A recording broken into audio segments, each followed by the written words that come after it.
Hi! Hello! Welcome to RV my YouTube channel. అందరూ ఎలా ఉన్నారండి? బాగున్నారా? నేను బాగున్నానండి.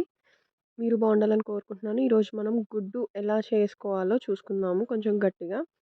కడాయి పెట్టుకొని ఆయిల్ వేసుకొని స్టవ్ ఆన్ చేసుకోవాలండి. స్టవ్ ఆన్ చేసుకున్నాక కరివేపాకు వేసుకోండి. దాని తర్వాత అది వేగిన వెంటనే మనము 2 పచ్చిమిరపకాయలు మధ్యలో కోసుకొని అది వేసుకొని అది వేగిన తర్వాత స్లైసెస్‌గా కట్ చేసుకున్న ఒక 4 ఉల్లిపాయలు చిన్న సైజు ఉల్లిపాయలు వేసేసుకోండి. వేసేసుకొని బాగా ఫ్రై చేసుకోండి.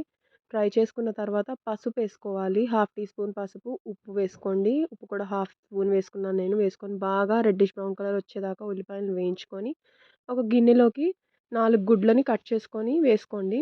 వేసుకున్న తర్వాత అది దీంట్లోకి యాడ్ చేసేసుకోండి. యాడ్ చేసేసుకొని మూత పెట్టేసుకోవాలి. లో ఫ్లేమ్‌లో మనం దాన్ని ఒక 5 నిమిషాల వరకు ఉడికించుకుందాము. ఉడికించుకొని మూత తీసి చూస్తే ఇలా అవుతుంది. దాన్ని వెంటనే తిప్పేసుకొని అట్లనే లో ఫ్లేమ్‌లోనే వదిలేసేయాలి దాన్ని. ఒకసారి ఇట్లా ట్రై చేసి నాకు కామెంట్ ద్వారా తెలియచేయండి.